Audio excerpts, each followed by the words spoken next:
Hey, it's my bro. This is a follow-up video from the last one, which looked at production using the OP-1.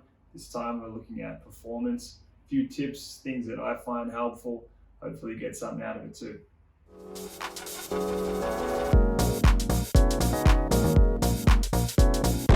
The first tip is to have all of your levels set the exact same. Here I've got it set to 40. You don't have to have it set to 40. It's going to depend on what sort of music you're doing. I just do 40 because it gives me lots of room to turn stuff up if I've recorded something too soft. Also plenty of room to turn it down. Gives me some headroom if I'm adding drive. And I control my levels when I'm doing the recording. So when you're in the production stage, you're using the input volume here to make sure you're getting the levels right. It means that if you get something wrong as you're producing, maybe you re-record as you go. But once you've produced the whole set and it becomes a pain to re-record stuff, if you set your levels the same, it means you know I can turn it up for this particular track, and when that next track comes in, I can take it back down to 40 pretty easily. I like to stick with the same BPM when I'm building a 6-minute set. You can change BPMs as you are performing, but generally I just do that with this white knob here. So if I turn that, it takes me to 125 BPM. So when I'm creating or recording a track at 118 BPM, sometimes I'll keep in mind I might want to play this one faster. It feels like it would work faster. So I might pitch down the kicks and pitch down some of the hi-hats so that when I turn it up to 125, it's not too high a pitch. The other thing to consider is your loop length. So I work with 64-step loops and I create 2 loops per sketch, so track idea. It really becomes like a track once you actually perform it and you do the arrangement, add effects and things like that. The last bit of prep is to use each of your tracks with the same sounds for every sketch that you create. So on the first track, I always have the sample or the melody. Then I've got the bass line on the second, percussion on the third, and kick on the last one. You can hear I've got a snare there as well. So it's a general rule, but I do work outside of those rules depending on a track. It can add a bit of variation, but generally sample, bass, percussion, and kick. I also like to use the mixer to fade in and out. So if I'm playing a track,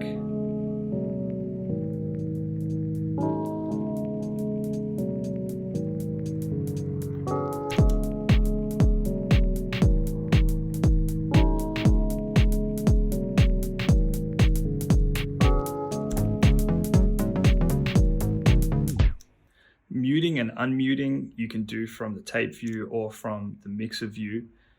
There is pros and cons of doing it this way or another way, which I'll show you in a moment.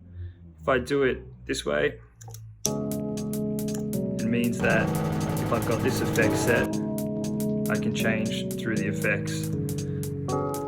If I were doing it this way and I want to change effects, I now have to drop those hi-hats out in order to do that, and then come back to the tape view.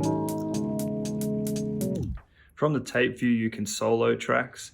That's great if you want to use the effects at the same time, or maybe you want to create a drop or something like that. So here I've got the sample and the hats, and I can fade them in.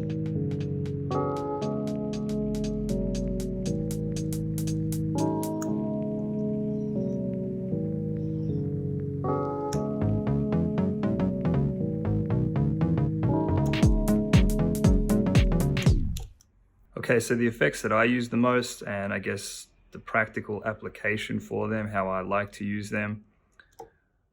If I'm using NITRO here, that one, I'll use that to maybe bring some hats in slowly.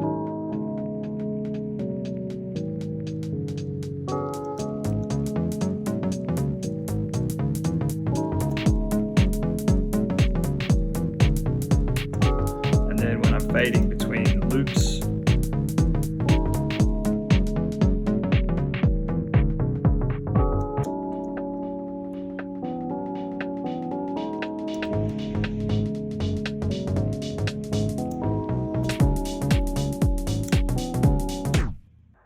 The CWO, the cow flanger filter sort of thing.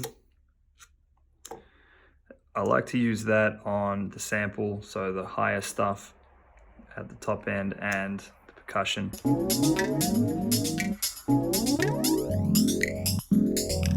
I pretty much never use it on the kick. It can get a little bit messy, I think, with your kick. It's definitely a lot nicer.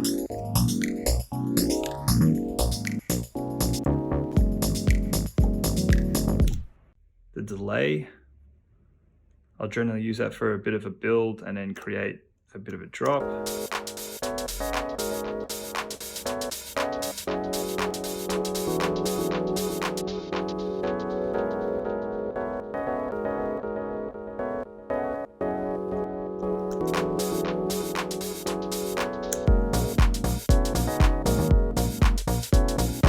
The other effect I've been using a bit lately is grid, which is like a delay as well. You can turn a feedback up and create a bit of a build there too. Creates a bit of noise.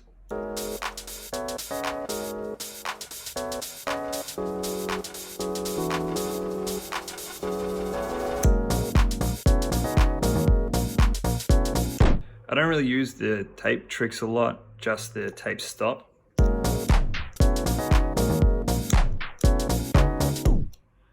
I find that one useful from time to time. Don't really use reverse for what I'm doing, and I don't really use this stutter. But if you do use it, the way you could use it is make sure you hit that to get back to the start there. So you might use it at the end of the loop, and then you can hit play to come back in at that right time. Memory 1 and Memory 2, I pretty much use those just as high pass and low pass. I don't bother using them on effects because if you change the effect, which you would do lots of times in a live set, those memories are basically wiped. So I'm using it there. And I haven't got it on there. But yeah, I'd usually have that as a high pass. At the start of the video, I spoke a little bit about changing BPMs during a set. So I tend to do that when I don't have percussion playing, so it's a bit less noticeable. I might just solo the sample, for example.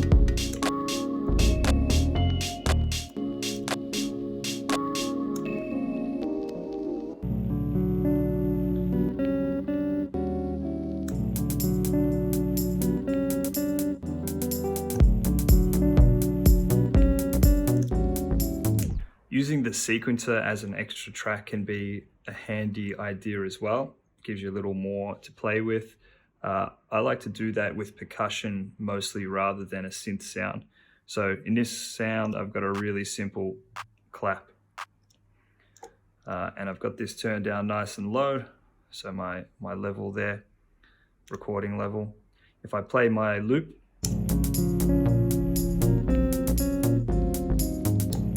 and I time that well enough,